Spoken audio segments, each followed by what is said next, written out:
सूची, आर्यन, शुभम, सभी लोग अपना वीडियो ऑन कर देंगे। चलिए अब ये बताइए पिछले क्लास में क्या पढ़े थे।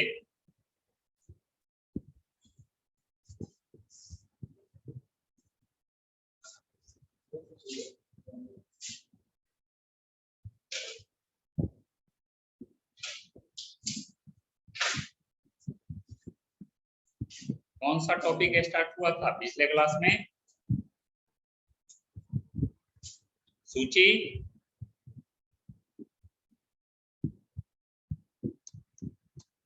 The pollution of air and water. हाँ, pollution of air and water, इसमें क्या पढ़ लिए थे?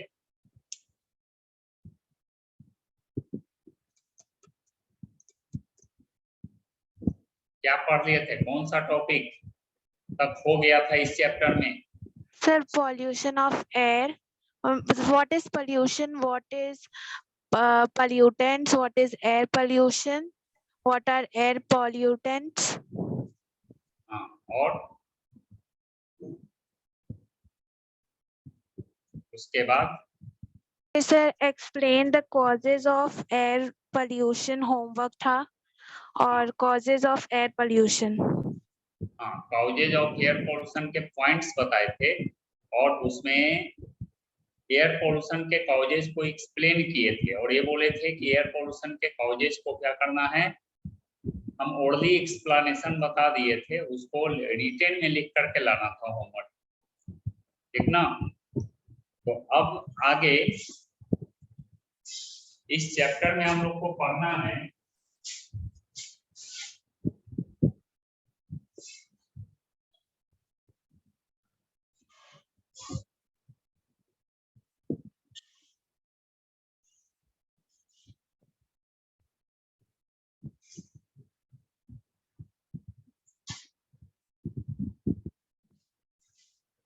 consequences of air pollution,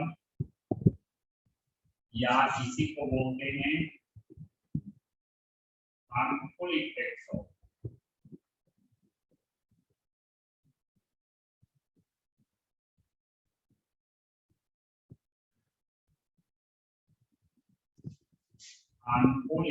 of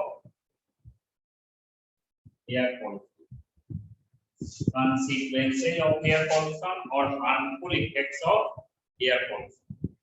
air pollution का क्या क्या कॉन्सिक्वेंस है, या ये कह सकते हैं कि एयर पोल्यूशन के क्या हार्मफुल इफेक्ट्स। तो सभी लोग अपने कॉपी में टॉपिक नेम लिख लीजिए, कॉन्सिक्वेंसेज ऑफ एयर पोल्यूशन और harmful effects of air pollution.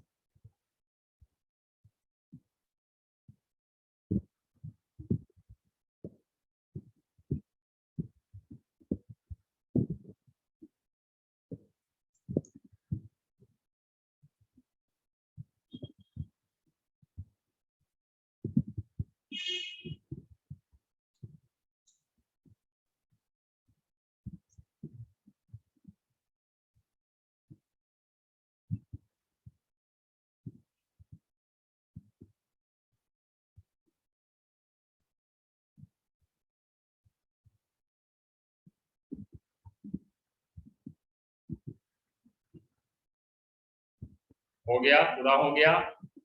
Yes sir. Yes sir. देखिए harmful effects of air pollution में क्या क्या है। फर्स्ट है spreading of airborne diseases,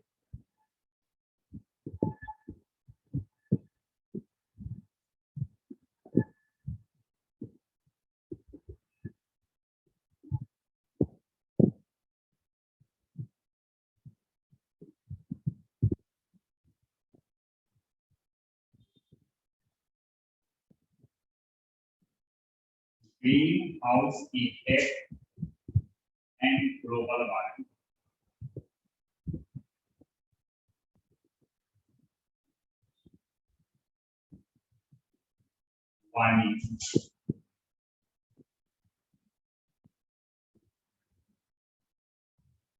wild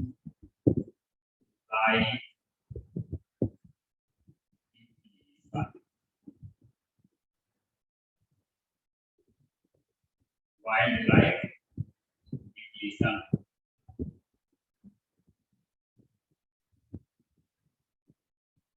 unbalance in oxygen and carbon dioxide.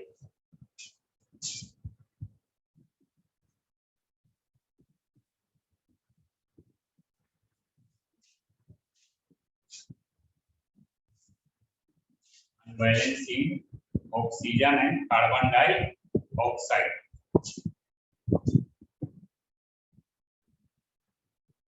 If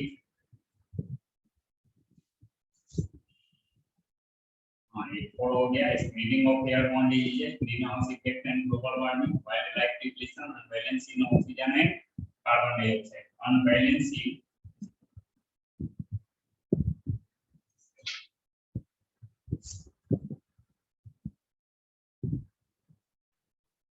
ecosystem. लिखिए सभी लोग इतना कंसीक्वेंस लिखिए।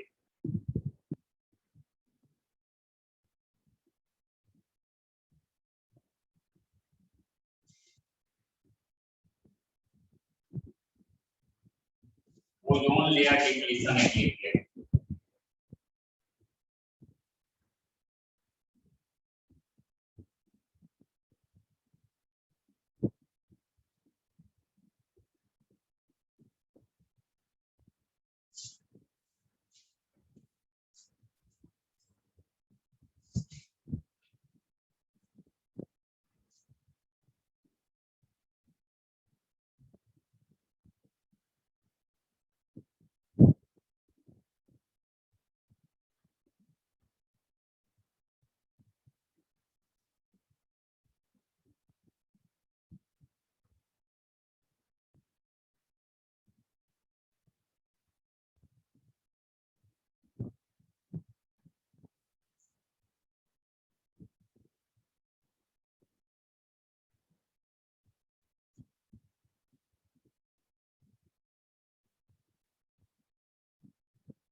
लिखा गया।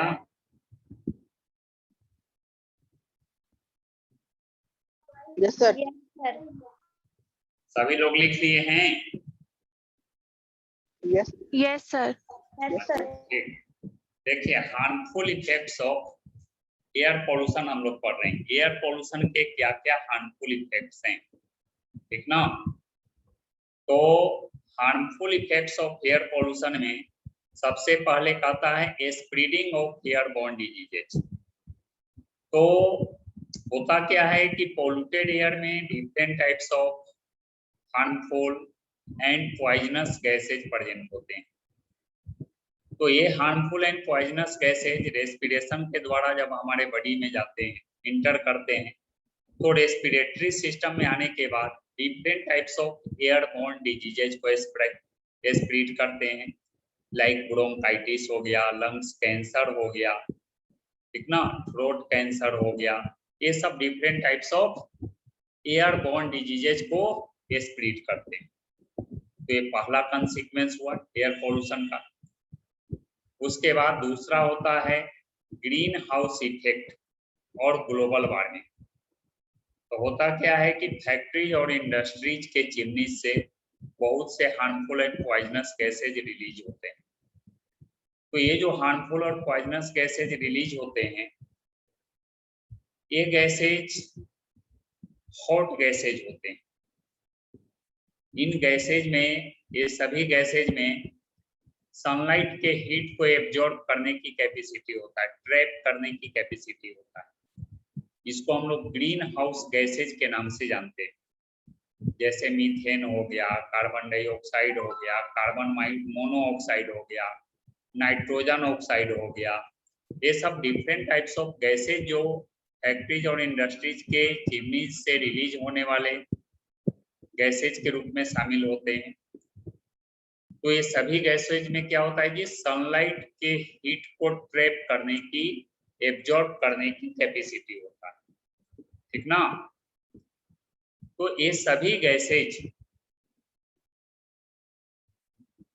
सनलाइट के हीट को ट्रैप करते हैं, एब्जॉर्ब करते हैं, तो इसको ग्रीन हाउस गैसेज के नाम से जाना गया है। तो ग्रीन हाउस गैसेज के द्वारा सनलाइट के हीट को एब्जॉर्ब करना कहलाता है ग्रीन हाउस इफेक्ट। क्या कहलाता है?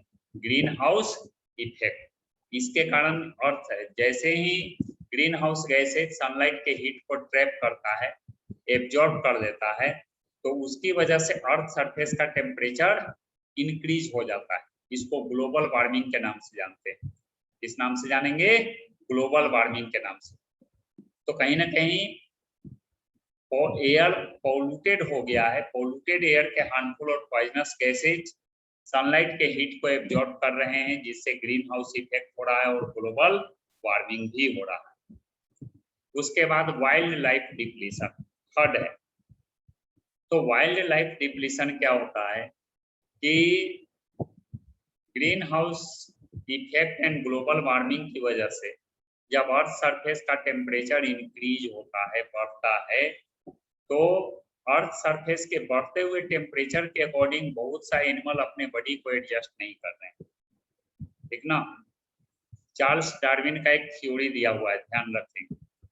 चार्ल्स डार्विन ने बताया है कि वही लिविंग बीइंग्स इस अर्थ पर सरवाइव करेगा जो अर्थ सरफेस के चेंज्ड इन्वायरमेंट के अकॉर्डिंग बॉडी को एडेप्ट कर लेगा, एडजस्ट कर लेगा। तो इस अर्थ पर आगे पढ़ेंगे हायर क्लासेज में, इस अर्थ पर जो एनिमल होता है वो भी दो तरह का एनिमल होता है। एक होता है कोल्ड ब्लडेड एनिमल और एक होता है वार्म ब्लडेड एनिमल। एनिमल कितने टाइप का होता है जी? 2 टाइप्स का, एक कोल्ड ब्लडेड एनिमल्स एंड एक वार्म ब्लडेड एनिमल्स। तो कोल्ड ब्लडेड एनिमल्स जितने भी होते हैं उनमें, कोल्ड ब्लडेड एनिमल में हाई टेम्परेचर को या लो टेम्परेचर को बियर करने की कैपेसिटी नहीं होता है, ठीक ना। एक होता है क्योंकि उसका बॉडी टेम्परेचर इन्वायरमेंट के अकॉर्डिंग चेंज होता है, बदलता है, तो वो भी एक लिमिट के अकॉर्डिंग ही बदलता है, एक लिमिट तक ही बदलता है। गर्मी के दिनों में कोल्ड ब्लडेड एनिमल अपने बॉडी टेम्परेचर को इंक्रीज कर देता है, बढ़ा लेता है। ठंडा के दिनों में बॉडी टेम्परेचर को घटा लेता है, लेकिन एक लिमिट तक। कोल्ड ब्लडेड एनिमल को गर्मी के दिनों में गर्मी नहीं लगता है, ठंडा के दिनों में ठंडा नहीं लगता है। क्यों नहीं लगता? क्योंकि बॉडी टेम्परेचर इन्वायरमेंट के अकॉर्डिंग वो चेंज करता है। लेकिन इन्वायरमेंट का टेम्परेचर उससे भी ज्यादा चेंज हो जाए तो अब वो अनेबल हो जाता है बॉडी को एडजस्ट करने में। और एक होता है warm blooded animals. Warm blooded animals वो एनिमल्स होता है जो अर्थ सरफेस के बढ़ते हुए टेम्परेचर के अकॉर्डिंग या घटते हुए टेम्परेचर के अकॉर्डिंग अपने बॉडी को एडेप्ट नहीं कर पाता। तो वैसा एनिमल हम लोग होते हैं, मैमेलियंस जितने भी होते हैं, मैमल्स और बर्ड्स ग्रुप में जितने भी एनिमल्स होते हैं वो सब उसी तरह के होते हैं, वार्म ब्लडेड एनिमल्स हैं। हम लोग का बॉडी टेम्परेचर क्या होता है? ऑलवेज कांस्टेंट होता है। सूची, अगर हम गर्मी के दिनों में अपना बॉडी टेम्परेचर मेजर करें कितना होगा? Sir, 96 to 98, 98 to 100. 96 to 98 भी बोली, 98 to 100 भी बोली। नहीं सर, 98 to 100. हाँ, 98 होता है, 98 फ़ारेनहाइट होता है, फ़ारेनहाइट स्केल पर। सेल्सियस स्केल में देखोगे तो 37.6 डिग्री सेल्सियस दिखाएगा, ठीक ना। 98 फ़ारेनहाइट होता है, फ़ारेनहाइट से जो है बॉडी टेम्परेचर मेजर होता है फ़ारेनहाइट स्केल में, ठीक ना। तो 98 फ़ारेनहाइट होता है बॉडी टेम्परेचर। गर्मी के दिनों में नाप रहे हैं, ठंडा के दिनों में मेजर करेंगे तब कितना होगा जी? शुभम, ठंडा के दिनों में घट जाएगा कि बढ़ जाएगा? सर घट जाएगा। अच्छा, नहीं दिमाग है तुम्हारा। कितना होगा जी मयंक ठंडा के दिनों में? Sir 99 to 100 degree Fahrenheit. हाँ वही होगा। अभी ना बताएं कि बॉडी टेम्परेचर कांस्टेंट होता है, वार्म ब्लडेड एनिमल है।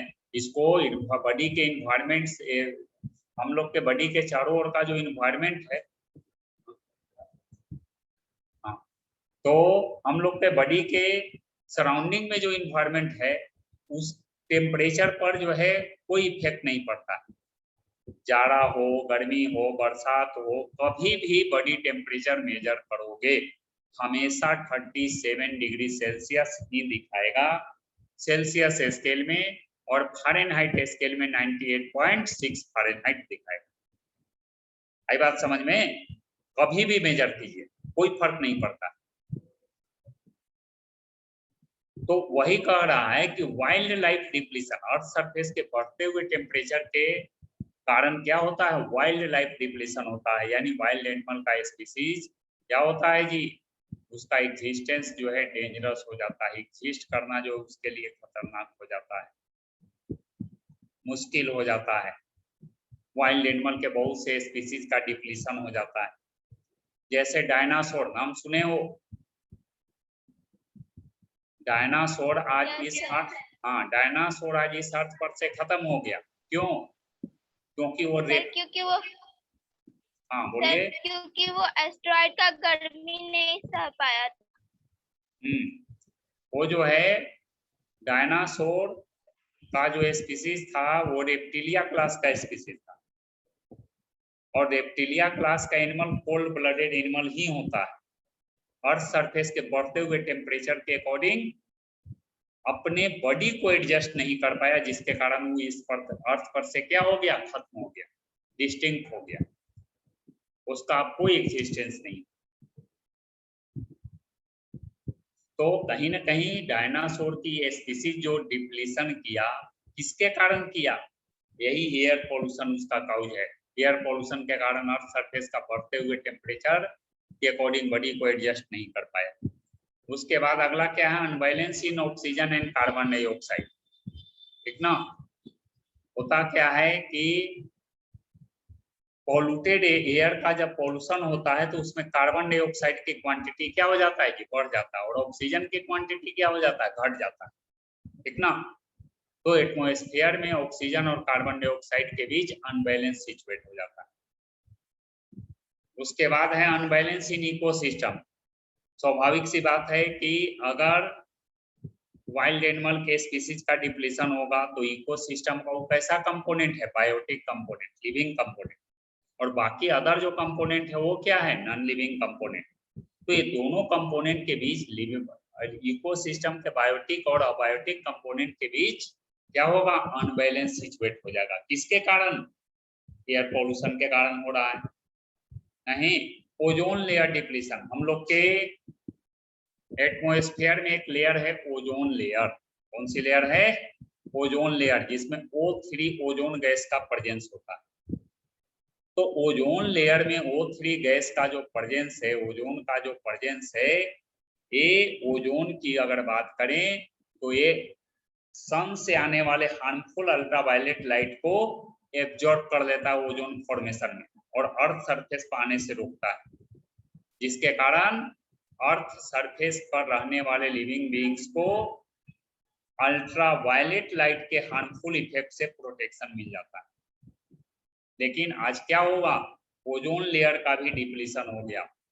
पॉल्यूटेड एयर में क्लोरोफ्लोरोकार्बन होते हैं, वेपराइज केमिकल है, जो ओजोन लेयर में जाकर ओजोन लेयर का डिप्लीशन कर देता है। तो इसकी वजह से भी क्या होता है? एयर पोल्यूशन के कारण ओजोन लेयर का डिप्लीशन हो रहा है, जिसकी वजह से अब अर्थ सरफेस पर हार्मफुल अल्ट्रावायलेट लाइट सन का आने लगा, जिसके कारण उसका हार्मफुल इफेक्ट देखने को मिलता है। बहुत सारे एनिमल्स में स्किन कैंसर जैसा डिजीज हो रहा है, आई साइट से रिलेटेड डिजीज हो रहा है, प्लांट के टिश्यू डैमेज हो रहे हैं, प्लांट अनटाइमली ड्राई कर रहा है, समय से पहले ड्राई कर जाता है। तो ये सब किसके कारण हो रहा है? ओजोन लेयर डिप्लीशन की वजह से हो रहा है। और ओजोन लेयर डिप्लीशन किसकी वजह से हुआ? एयर पोल्यूशन की वजह से। आई बात समझ में? बोलिए।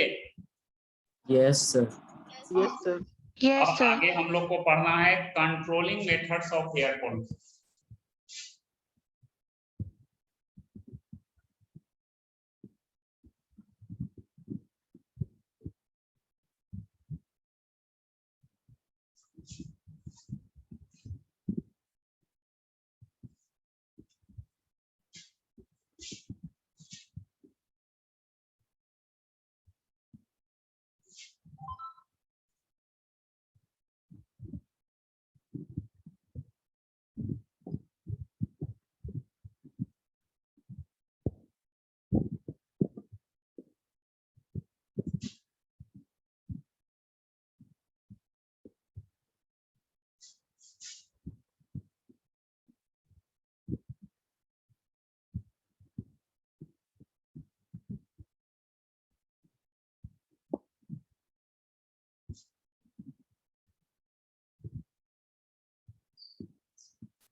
Controlling methods of air pollution, air pollution के कंट्रोलिंग मेथड्स, ठीक ना।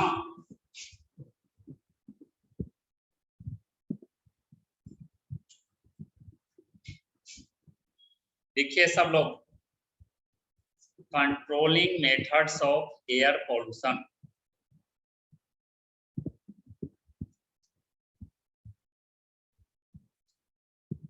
आर्यन कहाँ चला गया जी? बीच में रीता गायब हो गई थी। कहाँ चले गए थे रीता? बीच में 5 to 10 मिनट्स के लिए आप नहीं थे। कहाँ गई थी जी रीता? कोई जवाब नहीं आ रहा। बीच में 5 to 10 मिनट्स के लिए आप कहाँ चली गई थी? ना, बीच में तो आप नहीं थी। अभी देखो आर्यन नहीं है। सर हम हैं। सर है सर। है ना, यहाँ स्क्रीन पर नहीं दिख रहे हो। अच्छा ठीक।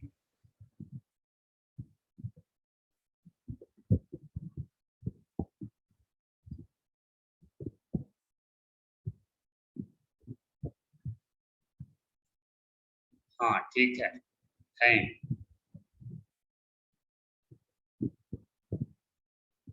चलिए, ये पूछ रहे थे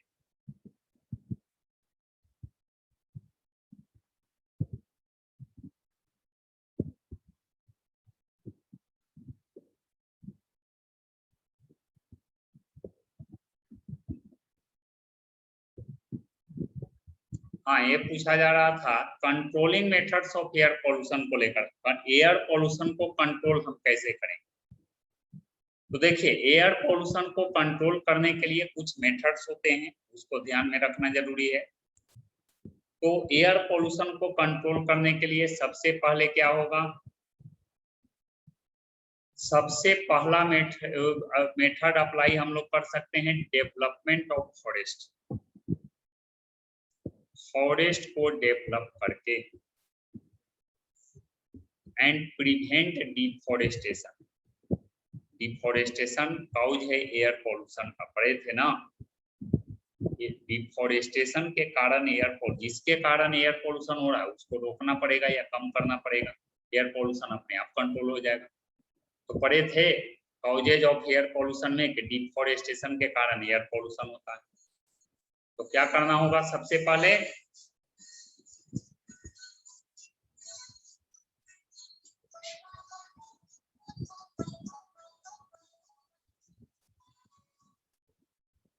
हेलो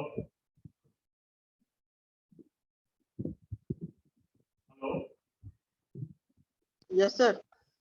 यस सर। अच्छा, अभी हम क्लास ले रहे हैं, बाद में बात कीजिएगा ना। क्लास ओवर हो जाएगा तो 6 बजे के बाद बात कर लीजिएगा, हमसे बात करना कुछ।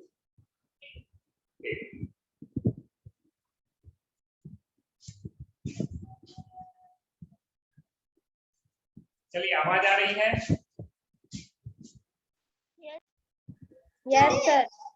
देखिए, तो controlling methods of air pollution में बता रहे थे कि एयर पोल्यूशन का कंट्रोलिंग मेथड्स, एयर पोल्यूशन को हम कंट्रोल कैसे करेंगे, ठीक ना। तो एयर पोल्यूशन को कंट्रोल करने के लिए बताएं कि जिसके कारण एयर पोल्यूशन हो रहा है उस कॉजेज को हम कम करेंगे या रोकेंगे। तो कॉजेज में बताए थे कि डिफॉरेस्ट, इसको ध्यान से सुनना, ही लिख के लाना है अपने। तो डिफॉरेस्टेशन के कारण एयर पोल्यूशन होता है, ये बात पता है, कॉज में पढ़ चुके हैं।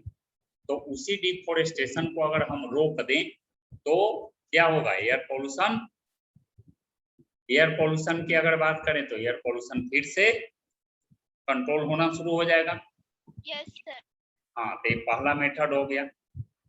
Air pollution can be controlled या प्रिवेंटेड बाय प्रिवेंटिंग डिफॉरेस्टेशन, ये पहला जो है कंट्रोलिंग मेथड हो गया।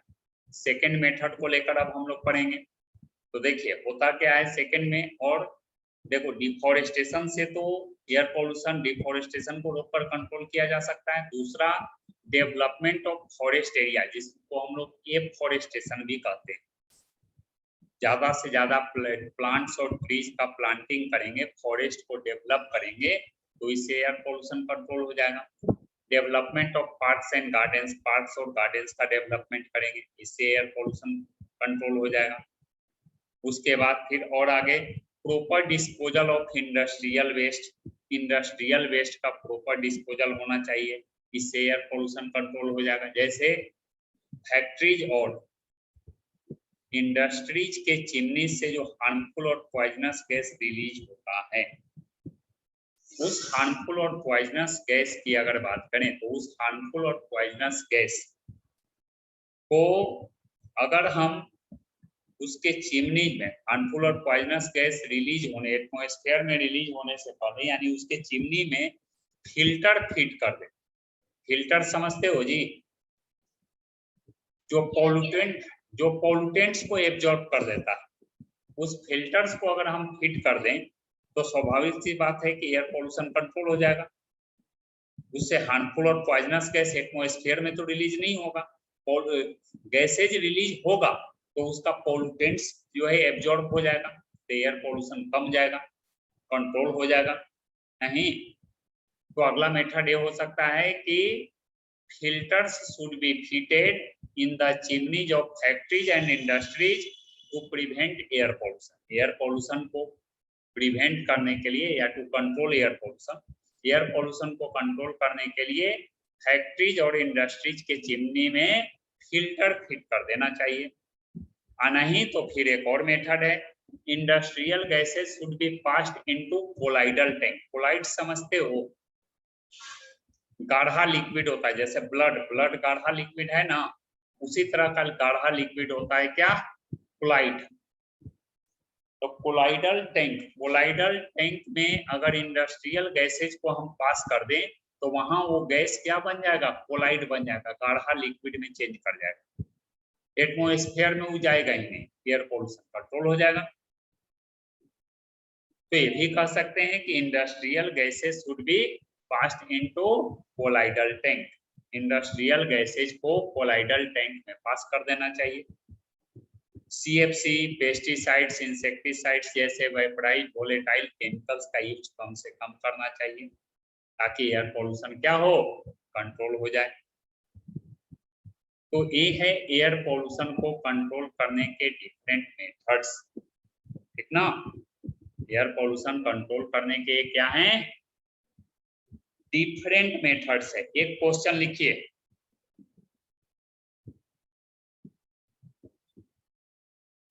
क्वेश्चन लिखेंगे सबसे पहले, इसके पहले जो पढ़ाए हैं,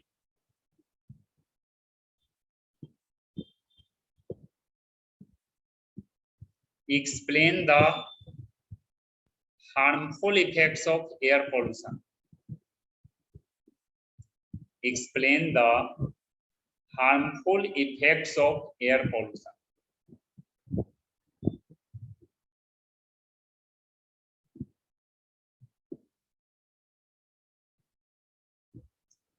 Explain the harmful effects of air pollution.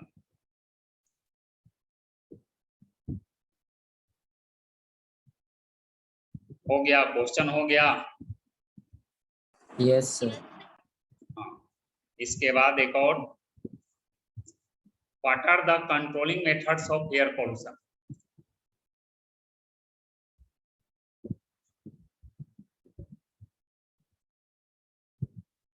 What are the controlling methods of air pollution?